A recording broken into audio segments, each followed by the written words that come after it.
Hey, what's happening? Welcome to MHTV. So, quick one from me. I was going to do my season predictions, and I thought that's a bit boring. Not that I won't. I might, yes, still.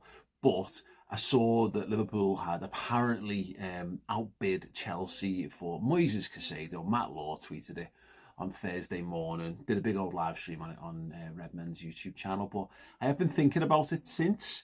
And something about this whole thing just kind of doesn't add up, and from a number of perspectives really. So I kind of wanted to briefly touch upon that. So Liverpool obviously have been pursuing Romeo Lavia quite publicly, quite in a quite snail-like incremental fashion. So, you know, I think they've now at a point where they've had 4 bids rejected. Southampton have clearly stated that they want 50 million. That's the asking price. If that gets met, then hey, the player can move on. But Liverpool haven't met that yet. And then what we saw in the last 24 hours is a real sort of twist, but like one that feels dramatic, but in reality I just don't think is anywhere near as dramatic as all of that.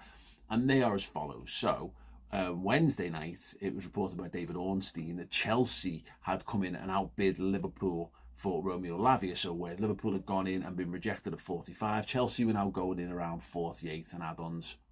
So higher, but not yet meeting the Romeo Lavia asking price. Okay, and understandably, when Liverpool are desperately lacking for midfielders, really like to the point of gross negligence. I did this on the last video. Go and watch that one. But my feelings of that have become even bigger and more exacerbated since, because we're now even further days on. You know, we're going to start the season without a recognised professional number 6 at the football club as it stands right now, barring some late move, and certainly not one that's going to come straight into the first 11 against Chelsea. So understandably, when you see Chelsea and then looking to gazump Liverpool, it's going to feel, oh my God, and this as well, add this negative feeling and vibes on top of everything, that feels really, really bad. Then what, but I'll come back to that in a second. What we then saw this morning was, this Moises Caicedo news that Liverpool had gone to Brighton and said, right, we'll outbid Chelsea. Now, by all accounts, neither club have had those offers accepted. And this is where it doesn't sit right for me, and where I actually think that if Liverpool are playing a game here, it's a game that they're going to lose unless they ultimately decide to step up and win it.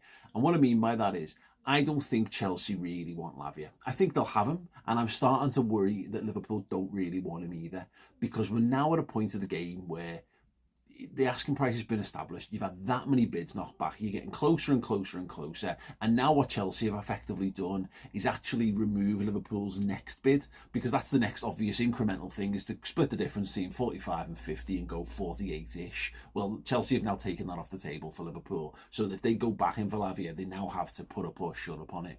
What Liverpool have done with the Caicedo thing looks really interesting, looks really exciting. I think most people watching, just as a general rule of thumb, let me know if I'm right or wrong on this, would prefer Caicedo. Money no object. Would you prefer Caicedo or Lavia? I would prefer Caicedo. I would. I know a bit more about him. He's more of a known entity. He's been bandied around now. He's obviously playing for Brighton. He's more of a senior player for them. We were linked with him last summer. Apparently Liverpool, through the grapevine, they put a bid in for him, and it kind of fell apart for outside of Brighton and Caicedo reasons and Liverpool reasons. Apparently it was agent related last summer. That comes from Paul Tompkins, and again, grapevine things, but that was that. He's clearly highly regarded by Liverpool, is what I'm driving at. I would be much more comforted if Liverpool were going into the season having spent the big money on Caicedo. I'd rather it not be that big money, but life's a shit house. That seems to be the going rate for defensive midfielders at the moment. The market has spiked in unprecedented ways, and if you need to get a top quality player with a bit of Premier League experience, right now it's Lavia or Caicedo. They look like the ones that are most likely on the market, and then there's going to be a degree of gambles with other footballers or what have you. So where this is uncomfortable for me is that ultimately I don't think Chelsea want Lavia because you just bid 50.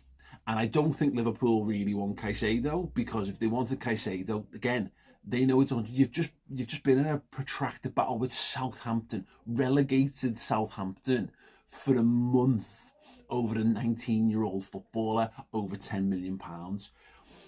Brighton have been consistently rejecting the exact same thing that's been going on with us has been going on with Chelsea and Caicedo, albeit plus 30 to 40 million pounds on top at a higher end of the market.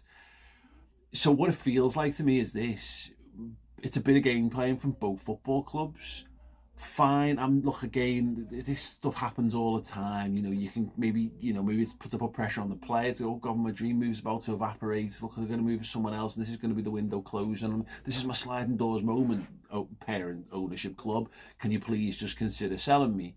I just feel like both of these are falling flat right now. Again, Chelsea were desperate. They just pushed the button on 50 because who cares? Because if they decide to 100% move on Caicedo, they're going to get Tyler Adams by the look of it. They're going to activate his 20 million release clause. And then there's this. Why are they not just pushing the button on both of these players for a start? And I did actually have a little look into Caicedo because I've just got this general thing. I've heard his name bandied around a lot. I went quite heavy in January saying I just thought it was a stupid decision to go above 60, 70 million for him because he wasn't worth it. The idea that he's now £100 million seems even more ridiculous, but such is my desperation, such I'm sure is your desperation, the general feeling of desperation about Liverpool to get someone good in through the door.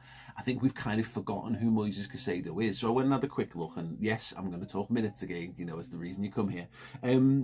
I was shocked how little experience Caicedo actually has. So we've done this before, but Romeo Lavia has made 34 appearances in all comps for Southampton last season. That's his first season at Southampton. He's obviously been a youth player, he's played Premier League under 18s, he's played a variety of lower level football, but as a senior professional, first season, 2,480 minutes, which is a pretty solid return for the first season for a 19-year-old, and obviously we can see that he's definitely a talent. Moises Caicedo, as a senior member of Brighton's team last season, does more than that. So he makes 43 appearances in all competitions. Obviously, we know they go deeper in the cup. For a grand total of 3,664 minutes, which is 1,200-ish, slightly less minutes more last season. Now, Caicedo is 21, so he's obviously 2 years older than Romeo Lavia. But so what I did, I went back to the season before, just to have a little look in Caicedo, because again, you might know this, and this might be just me telling you stuff that you already know, but I didn't know it, so I'm just going to relay it to you. He made 9 appearances, all comps for Brighton, the season before, 780 minutes. So it gives you a grand total. The season before that, he didn't play a single minute for Brighton. Gives him a grand total of 52 appearances, all comps for Brighton over the last 2 seasons, last 3 technically. 4,440 minutes, which means he's played 18 more senior games of football for a Premier League team than Lavia, and 1,960 more minutes, which is not far off double his minutes, but that's not a significant amount, is what I'm saying. I think 2,000 minutes is a very average amount of minutes for a Premier League level footballer. Now, I will qualify a little bit of this, is that he's got 32 international caps on top, which is obviously that's more senior football, more experience, more pressure. That is a level evolved in his career playing great. I'm not trying to say here that Caicedo isn't a better player or isn't more experienced or isn't further along. The big question is he £50 million more further along? And the answer probably still is yes. And I think so, yeah, because ultimately I now need Liverpool just to buy players for my own sense of happiness. And so people on the internet will get off my back trying to work out what Liverpool are doing and coming across like I'm defending Liverpool's transfer policy.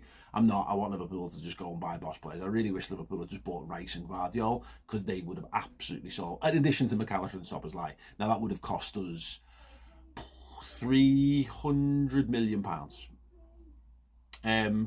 But that would have jump-started Liverpool straight back to the top of the Premier League. That's that. They've not done that. They need to do something. They need to do it quick. They need to get their act together. I just thought it was an interesting talking point on that. I would feel loads more confident in having Caicedo, but I'm not sure that there's that much more confidence to be had. They're both young players. They're both talented players. They both would be a massive improvement on what Liverpool have got now, which is to say, no one. But it's an interesting point. What would you rather? Would you rather 50 million on Lavia or 100 million on Moises Caicedo, and why? Let me know in the comments section underneath. Time's getting on now. Pressure said this late last season.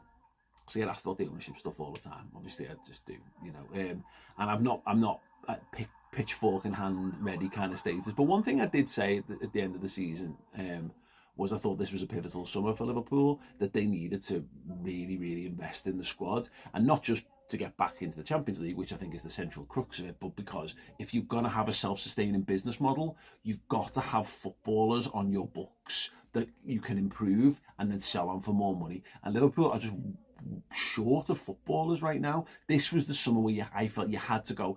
You didn't need 1 or 2 stars. I think we needed that last summer. And I think last summer when we held on, I think we felt we'll get through the season, then we can add 1 or 2 stars. In reality, we saw the legs fall off Fabinho, Henderson, a bit of Robertson, Van Dijk, Salah had a bit of a drop off, and they've gone, and just general energy levels and, no new Keita contract, Oxlade Chamberlain, etc., etc. I think they went, Christ, right, we need volume of footballers. And I was absolutely sound to buy into that. Get volume this summer and then build back up again, get back into the Champions League, and then next summer add 1 or 2 absolute superstars. They've done neither this summer so far, and the season starts in 4 days' time. Feels woefully underdone. I would contend that with the goals they've got, I think they can possibly bounce through a few games. But Liverpool don't own enough midfielders. They just don't. And then you're relying on kids or injury-prone footballers. Thiago's not had a pre-season and Bajcetic has not had a pre-season. If you're demanding a run of consecutive games from them next year, you're going to be very, very, very shocked when they break down with injuries, because that's what's going to happen. Both of those need to be taken care of next year, and that should be fine. That should have been part of the plan. Go and buy some more footballers, Liverpool. They're clearly needed. They don't need me to tell. No, you watching don't need me to tell you that. And Liverpool surely shouldn't need me to say it, but I'm going to say it anyway. So Liverpool, go and buy some more midfielders, because the pressure's going to mount. It's going to mount on the manager. It's going to mount on the players. It's going to mount on the fans, and it's going to mount on the owners. There's a general seeming growing consensus online that FSG have taken Liverpool as far as they can. I think that sounds pretty sensible the more you think about it. I don't disagree with the self-sustaining business model, but it does look as though if you can't afford to compete in the transfer market, then that's going to be as far as you can take it. And that happened with David Moyes. We saw the influx of cash with Roman Abramovich and went, we just can't compete with that anymore. Now, unfortunately, they went and got Hicks and Gillette, who were absolute shysters who ran the club into the ground. And then FSG had to come along and then build it back up again. So there is my concern is, sometimes you can worry about, be careful what you wish for, is my biggest fear. It was a horrible time to be a Liverpool fan. Changing the ownership and going through all the demands that required of that. I'm not sure FSG will just go quietly into the night. And also, you've got to look at Manchester United. They've been actively seeking a sale since, Christmas? Actively, they want a sale. They want a full sale. They've got a number of quite clear public bidders for the club. They've got a fan base fighting tooth and nail to get their owners out of the club. They've got Harry Potter scarves and everything. They've had games postponed through protests. They're all actively pushing towards this, and United still haven't sold. And why is that? Maybe the guys are digging in, but Liverpool haven't had. The thing's a mess, and there's more to it than that, and I don't know. I just think that regardless of the circumstances, I think understanding on the circumstances will run dry. I've got a deep well of understanding for the circumstances, but I'm not sure how deep it runs for me anymore. I want Liverpool to be the best they can possibly be. I want them to buy the best possible players, give Jurgen Klopp the best possible tools. The ownership group need to prove that they're capable of delivering that, and moreover, in the short term, even if the budget's been set, this is what I don't know. Is it York Schmadtke? Is it the people in charge of doing the transfers? Do they have the budget and they're just not spending it? Because it's £2 more million to get Lavia, basically now. Do you really want him? Well, then go and get him. You know how much Moises Caicedo is going to cost. If you want him, go and get him. What are you doing? I have to believe there's a master plan in play, but the longer this runs, the more it looks like there isn't, and that is a huge concern. So I understand the fears and concerns around it. I do feel them, but I'm a glass half full, trusting sort of guy, and until I see it, I don't know. Maybe it'll be too late by the end of the window, but ultimately it'll be what it'll be. Hopefully, Jürgen and the boys get it right. I don't think we're miles off. I think our attack's brilliant. I still think we've got the best goalie in the league. I think Van Dijk is now, although he's slipped a touch, I still think he's in the class of the best defenders in the league. I think Konate's brilliant. I think we're still I think we're a left-sided centre-half short. At least 2 guys who can play DM minimum to get us right into contention. That doesn't mean we can't fight regardless with what we've got. Liverpool teams in the past have fought for more with less. I just feel much more assurance when we feel like we've got a full rounded squad, and we certainly haven't got that right now. Right, Lavia, 50, Caicedo for 100. Comments below. Thank you so much. Subscribe to the channel as well. That would be absolutely amazing. And please do consider buying both my new book, Bobby Firmino, Best in the World, and we've got a boss show wrapping up pre-season over on redmanplus.com. So yeah, check out either of those things. That would absolutely be wonderful of you. Have a great weekend, and hopefully Liverpool can buy players, win football matches, and the happy smiles will come back. But we'll see.